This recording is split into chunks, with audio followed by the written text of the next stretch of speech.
관우와 장비 두 사람은 가히 홀로 만 명의 적과 대적할 수 있는 범과 같은 명장들이다. 만인지적, 일기당천, 동서양을 막론하고 수많은 고사들은 극에 달한 무인의 강력함을 노래합니다. 단신으로 수백 명의 기병을 물리쳤다는 패왕 항우, 80명의 병사를 이끌고 6만 2천 명의 대군을 무찌른 사자시망 리처드 1세의 일화는 정말 믿기 힘들 정도인데요. 이러한 고사들이 과장이나 허풍이 섞이지 않은 교차 검증된 역사라는 사실이 우리를 더욱 놀랍게 만들죠. 사실 상세히 따져보면 과거에는 이러한 일이 불가능한 이야기만은 아니었습니다. 음식이 부족했던 당시에는 어릴 때부터 풍부한 영양 섭취를 할 수 있었던 귀족, 장수들과 같은 일부 계층과 징집된 일반 병사의 발육 차이가 어마어마했는데요. 또 평생을 체계적인 전투훈련에 매진한 무인과 달리 얼마 전까지 농사를 짓던 징집병의 전투력은 비교할 수가 없을 정도였죠. 이렇다 보니 일반적인 징집병은 잘 훈련된 장수를 상대로 추풍낙엽처럼 쓸려 나갈 수밖에 없었고 겁에 질려 도망치는 일도 일쑤였습니다. 여기에 포위를 한다 하더라도 냉병기의 한계로 동시에 공격을 할 수 있는 인원은 실질적으로 4~5명 정도이니 일당백이 충분히 가능했던 건데요. 시간이 흘러 일자무식의 농부도 손가락질 한 번으로 평생을 검에 바친 무인을 단숨에 죽일 수 있는 화약 무기가 발명되며 만인지적은 옛날 이야기가 되어버렸죠. 하지만 세상에는 상식을 뛰어넘는 괴물이 존재하는 법입니다.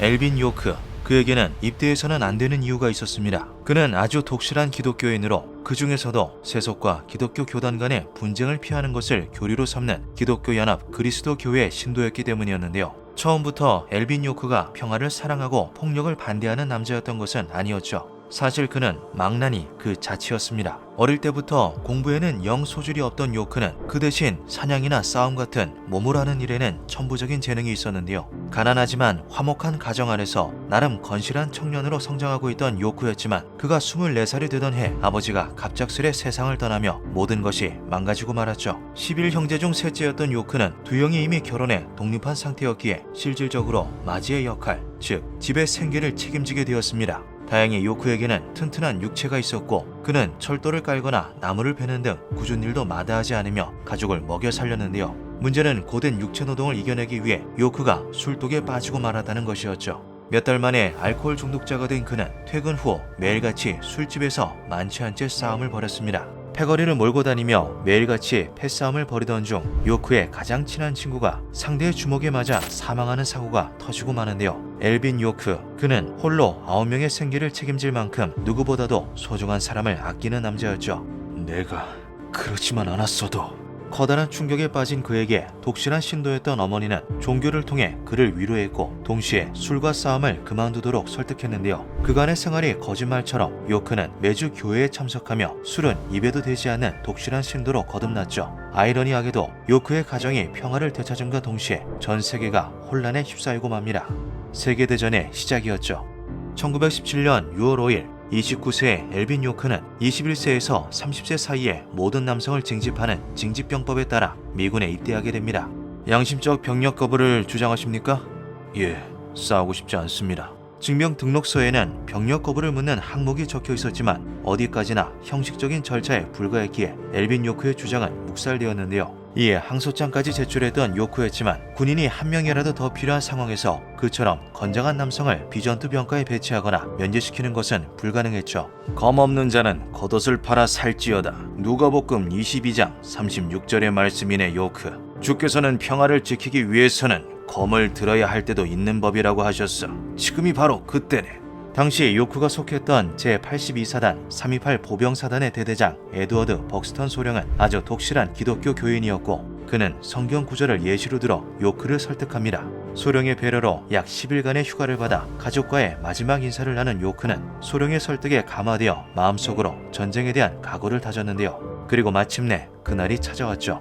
1918년 8월 당시 협상국 진영은 650만 명이 넘는 병력을 동원해 독일 제국을 상대로 한 최후의 공세를 준비하고 있었습니다. 훗날 100일 공세로 불리게 되는 이 작전은 양측 도합 220만 명 이상의 사상자를 낳았던 처참한 전투였는데요. 엘빈 요크가 속한 대대는 232 고지의 독일군 기관총 진지를 파괴하라는 임무를 맡았죠. 오전 6시 10분 버나드 얼리 분대장의 지휘 아래 요크와 동료들은 232 고지에 기습을 감행합니다. 대대는 이상할 정도로 수월하게 기관총 진지를 파괴하고 포로들을 사로잡는 데 성공하는데요. 함정이었죠. 매복해 있던 수십 종의 기관총이 사방에서 불을 뿜었고 요크 주변의 덤불과 동료들이 말 그대로 잘려나갔습니다. 혼란 속에서 요크는 총에 맞아 헐떡이는 얼리를 가까스로 구출해냈는데요. 네가 이제 분대장이야. 어떤 대가를 치르더라도 저 진지를 점령해야 해. 얼리는 그 말을 마지막으로 숨을 거두었죠. 이제 남은 것은 동료의 죽음에 분노한 요크와 이제 막 입대한 7명의 이등병뿐이었습니다. 네가 나가서 적군과 싸우려 할 때에 말과 병거와 백성이 너보다 많더라도 그들을 두려워하지 말라. 네 하나님 여호와가 너와 함께 하시느니라. 성경의 한 구절을 대낸 요크는 독일군을 향해 방아쇠를 당기기 시작했습니다. 요크의 소총이 불을 뿜을 때마다 기관총 진지의 독일군이 하나둘 쓰러져 갔는데요. 백발백중에 가까운 정확도에 10명이 넘는 독일군이 목숨을 잃자 요크의 초격을 견디지 못한 독일 지휘관이 명령을 내렸고 6명의 병사가 요크를 향해 돌격해왔죠. 마침 소총의 총알이 모조리 떨어진 상태였던 요크는 침착하게 권총을 꺼내듭니다. 칠면조대를 잡을 때 앞쪽을 쏘면 겁먹은 칠면조들이 모조리 달아나 버립니다. 병사들도 마찬가지죠. 앞을 쏘면 겁을 먹고 이쪽을 향해 응사해 올 것이라고 생각했습니다.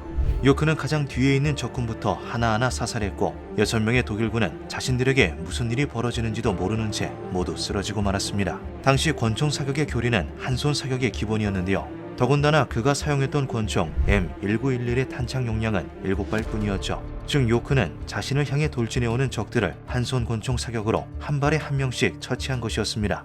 요크의 대대를 기습하는 임무를 맡았던 제120 예비보병연대 1대대 지휘관 파울 위르겐 볼모 중위는 요크의 뒤로 돌아 들어가 자신의 권총을 난사했지만 놀랍게도 요크에게는 단 한 발도 맞지 않았다고 하는데요. 한편 요크는 다른 소총을 주워들고 계속해서 독일군을 사살하고 있었죠. 총격을 멈추면 부하들을 내보내겠다. 항복한다. 총격을 멈춰라. 승산이 없다고 판단한 볼모 중위는 영어로 항복 의사를 밝혔고 요크가 이를 수락하며 전투는 끝이 나게 됩니다.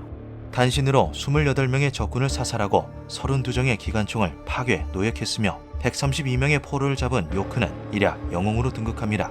그 즉시 서전트로 진급한 요크는 조국으로부터 최고 훈장인 명예훈장을 수여받았는데요. 프랑스는 연합군 총사령관 페르디낭 포슈가 직접 레지옹 도네르 무공 훈장을 수여했고 이 밖에도 이탈리아가 전쟁 공로 십자 훈장을 수여하는 등 세계 각국으로부터 50개에 달하는 훈장을 받았죠. 1918년 11월 100일 공세를 버티지 못하고 패배한 독일 제국에서 혁명이 일어나며 1차 세계대전이 종전됩니다. 1919년 4월 세러데이 이브닝 포스트의 특파원이 요크의 활약을 보도하며 그의 믿기지 않은 공적이 미국 전역에 알려졌습니다. 당시 미국에는 기독교가 보편적인 가치로서 자리 잡고 있었는데요. 요크의 일화는 미국인들의 애국심과 신앙심을 고취시키기에 충분했기에 요크는 전 국민으로부터 엄청난 지지를 받게 되죠. 수많은 기업들이 요크에게 어마어마한 금전을 약속하며 방송 출연이나 광고, 자서전이나 영화 제작을 위한 권리를 부탁했지만 그는 대부분의 제안을 거절하고 자선 사업에 몰두하였습니다. 그의 노력 덕분에 요크의 고향에는 고속도로가 완공되었고 요크가 테네시 주지사와 재무장관을 설득해 세운 재단을 통해 수많은 학생들이 학교에 다닐 수 있게 되었죠. 1939년 2차 세계대전이 발발하자 요크는 재입대를 신청합니다. 그러나 54세의 요크는 당뇨병과 관절염을 앓고 있었고 미군은 그에게 전투병과 대신 육군 소령 자리를 내어줬는데요. 요크는 훈련소를 순회하며 수많은 장병들에게 용기를 심어주었고 자신과 같은 이유로 전투를 거부하는 병사들의 마음을 돌려놓기도 하였죠. 빨갛게 물든 얼굴과 붉은 머리를 한 그를 사람들은 붉은 거인이라 불렀습니다. 1964년 9월 2일 요크는 76세의 나이로 눈을 감았지만 그의 전설적인 일화는 엘빈 요크 주림 역사공원에서 기념되고 있으며 영화로도 제작되어 현재까지 회자되고 있습니다. 기묘한 밤이었습니다.